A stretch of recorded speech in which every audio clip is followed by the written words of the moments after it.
Hey there, and welcome. Today, we're going to crack the code on instructions. Seriously, we are going to break down how to understand pretty much any how-to guide you come across, whether you're building something, baking something, or learning a skill from scratch. Let's dive right in. You know the feeling, right? You're staring at a manual for some flat-pack furniture, and it looks like it was written in another language. Or maybe it's a recipe with a million steps that just makes your head spin. We've all been there, feeling that wave of frustration. But what if I told you that almost every single set of instructions, from making pancakes to drawing a cat, follows the exact same super simple pattern?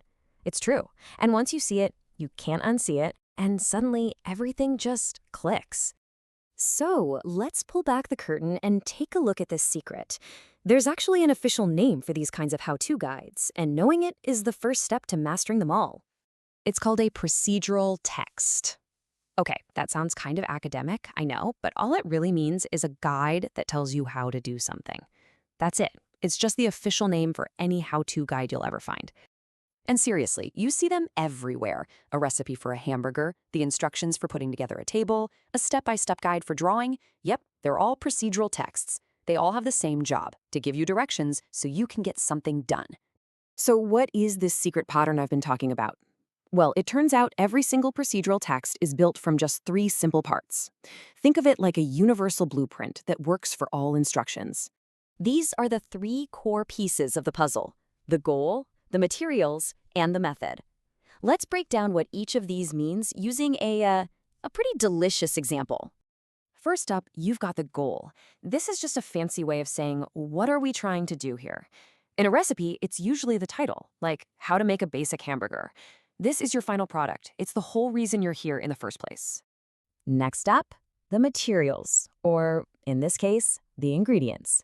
This is your checklist, everything you need to have ready before you start. This list is a lifesaver because it prevents that mid-recipe panic when you realize you're missing something crucial. And finally, we get to the most important part, the method. These are the step-by-step instructions you follow to get to the goal. Each step tells you exactly what to do, and believe me, the order matters. And here's a little pro tip for you. Look at the very first word of each step. You'll see words like place, divide, heat, or hold.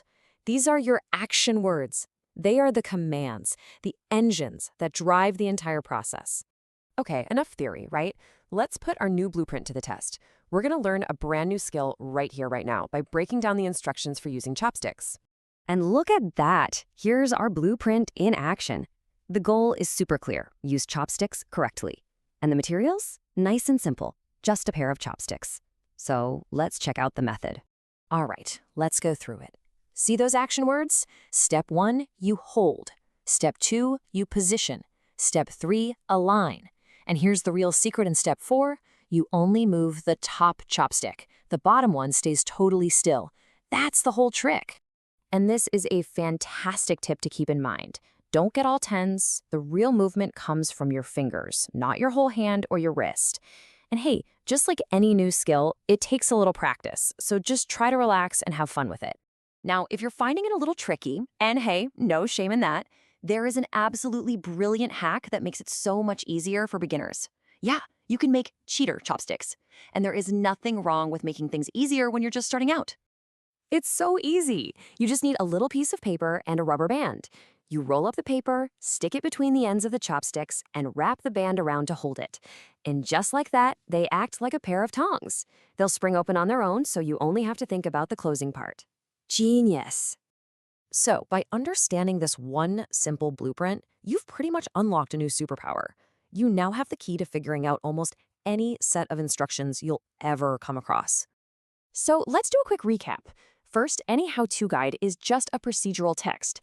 Second, they all follow that same simple blueprint: goal, materials, and method. And third, always look for those powerful action words that kick off each step. You know, this isn't just about being better at following instructions. It's also about creating them. Because you understand the structure, you now have all the tools you need to write your own clear, simple, and super effective instructions for anything you want to teach someone else. So now that you have the blueprint, the real question is, what are you going to do with it? What will you try to make or do next? A new recipe? A cool DIY project? Maybe you'll teach somebody a skill you've already mastered. The world of how-to is officially yours.